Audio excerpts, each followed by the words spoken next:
대회 시청자 대동스틸 주주 여러분들 반갑습니다. 전 대동스틸 관련돼서 여러분들이 투자하시면서 알고 계셔야 되는 이슈들 전달해 드리는 멘토 이진욱입니다. 최근에 이 대동스틸이 아무래도 이 포항 영일만 관련돼서 주가 변동성을 계속해서 키우고 있는 상태죠. 그래서 오늘도 이와 관련된 이슈 함께 볼까 합니다. 오늘 오전에 이 정부와 그 다음에 이 액트지오 이번 영일만 관련된 프로젝트를 맡게 된 그리고 주요 데이터를 제공한 회사죠. 이 회사와 관련된 기자회견이 있었습니다. 그래서 이 기자회견 관련된 Q&A를 전체적으로 제가 오늘 조금 전반적으로 정리해드리는 시간들 가져볼까 합니다. 자, 그리고 이어서 현재 주가가 조금 조정세를 나타내고 있죠. 아무래도 단기적인 재료 소멸에 의해서 주가가 좀 많이 빠지고 있는 것으로 보이는데 기술적으로 잡아봐야 되는 포인트도 하나씩 잡아보도록 하겠습니다. 자, 6월 7일 오늘이죠. 오전 10시에 이 포항 영일만 관련돼서 여러 가지 의혹들과 이 궁금한 사항들에 대해서 풀어주기 위해서 결국 기자회견을 실시하게 됐습니다. 그래서 이 해당 관련 내용들이 굉장히 많았는데 제가 여러분들에게 좀 간단하게 정리해서 좀 전달해 드리기 위해서 몇 가지 정리를 좀 해왔습니다. 그래서 해당 내용들 함께 보도록 하게 되면, 자, 결론만 일단 말씀드리면 이 석유와 가스가 존재하는 가능성이 모두 다 갖춰져 있다라는 게 일단 결론이에요. 그래서 일단 분석을 해보니까 이 석유가 존재하기 위해서는 뭐 한 4개 정도의 존재가 확인이 돼야 되는데, 뭐 트랩이라던가 그 다음에 덮개암, 기반암, 저류층, 뭐 탄화수소 뭐 이런 부분들이 있어야 되는데 이게 다 모두 다 확인이 되고 있는 것으로 보여진다. 그래서 가능성이 높다라고 결국 얘기하는 게 주요 골자 내용이었습니다.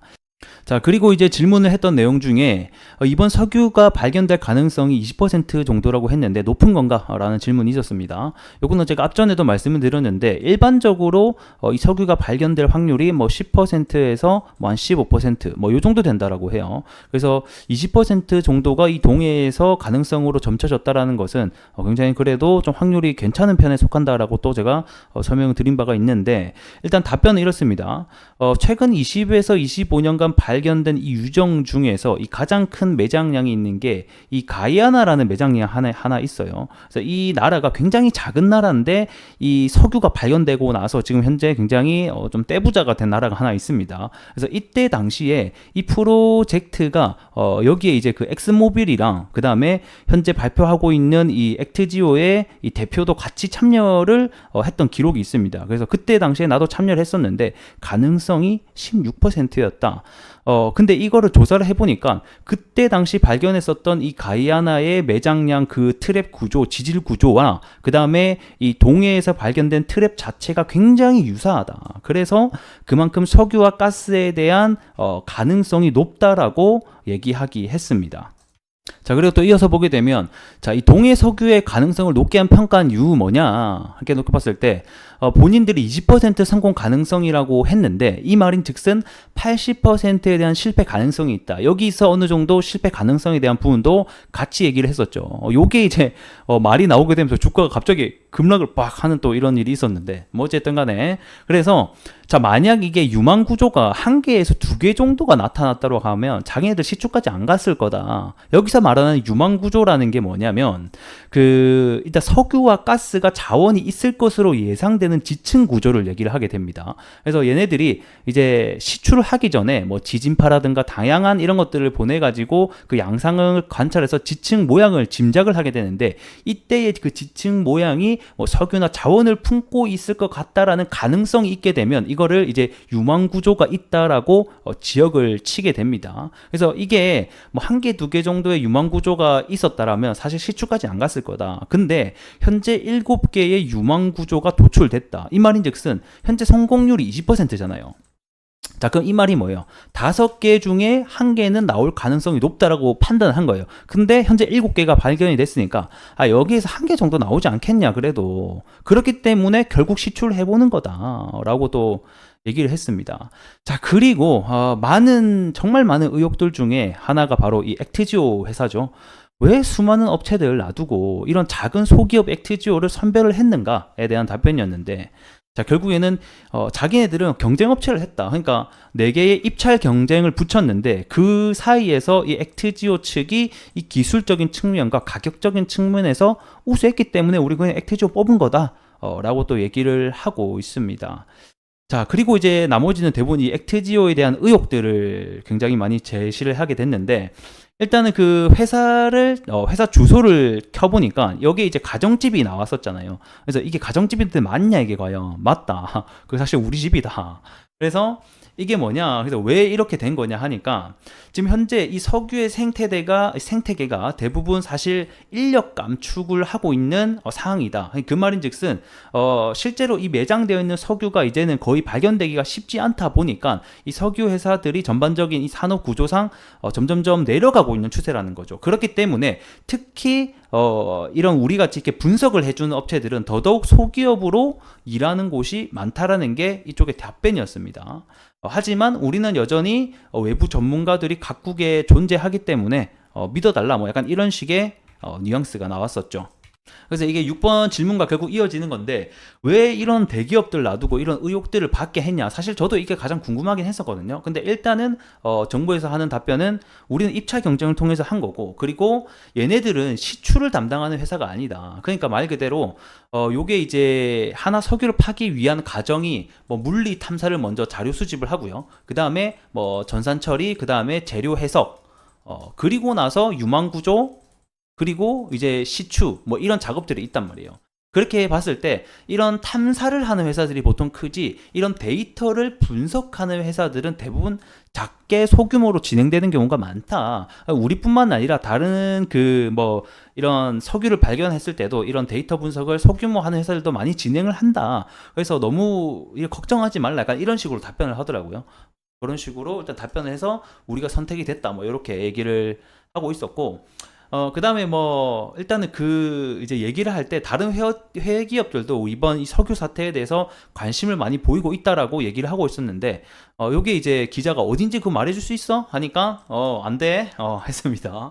그래서 일단은 제가 알기로는 다른 해외랑 그 다음에 그 S&P 측에서도 뭐 확률이 희박하다, 뭐 약간 이런 식으로 보고서를 낸 것을 제가 봤었는데, 뭐 일단은 뭐 그렇다고 합니다. 뭐 일단 요거는 지켜봐야 될 것 같고. 자, 그 다음 보게 되면 우드사이드랑 왜 다른 결론이 나왔냐. 사실 저도 요거 굉장히 궁금했거든요. 요거 모르시는 분들이 또 많으실 것 같아서 간략하게 제가 이번에 나왔던 의혹을 좀 정리를 해보도록 하겠습니다. 자, 이번에 굉장히 많은 의혹들 중에 가운데 이게 가장 저는 조금 좀 문제가 되고 있다라고 보고 있는데, 그 중에 하나가 바로 이 우드사이드 관련된 이 보도자료입니다. 6월 6일 쉬는 날에, 그리고 6월 5일 날 이제 장 끝나고 해당 이제 뉴스가 막 여러 가지로 보도가 됐었는데, 이 우드사이드라는 회사가 어떤 회사냐면 호주에서 가장 큰 이 석유 최대 기업 중에 하나입니다. 그러니까 석유 개발 회사죠. 그래서 이 석유 개발 회사가 이 영일만 해서 가망이 없다라는 당시에 결론을 내게 됐습니다. 이 회사가 2007년부터 해서 2016년까지 한국석유공사와 함께 이 8강구 그리고 6-1강구 북부 지역에 대한 탐사를 공동으로 수행을 했었거든요.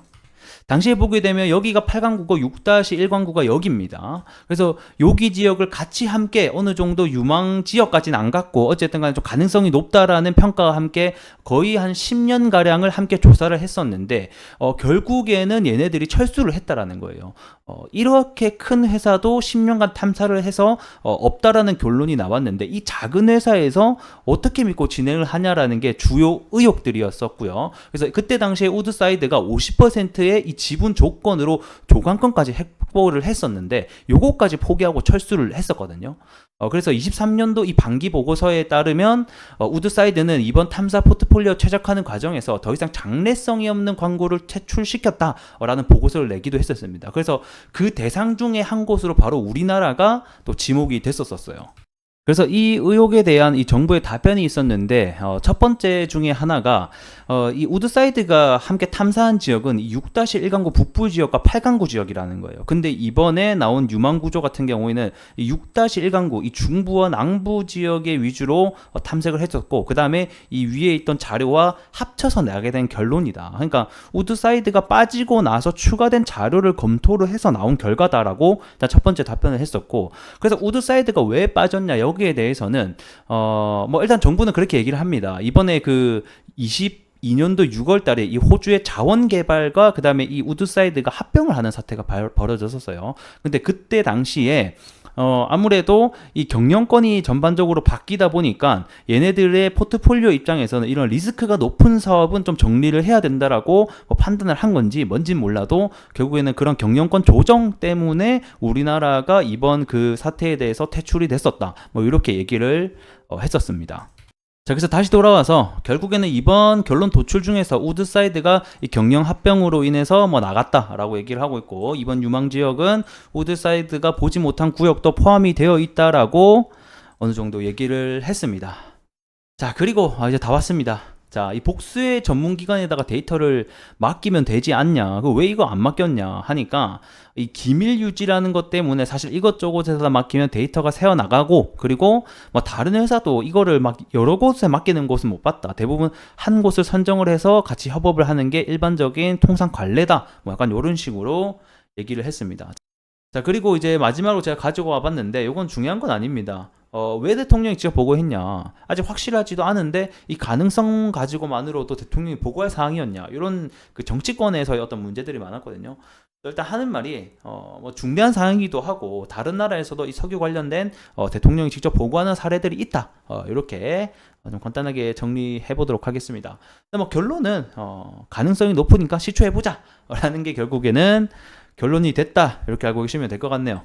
자, 차트로 들어와서 함께 보도록 할게요.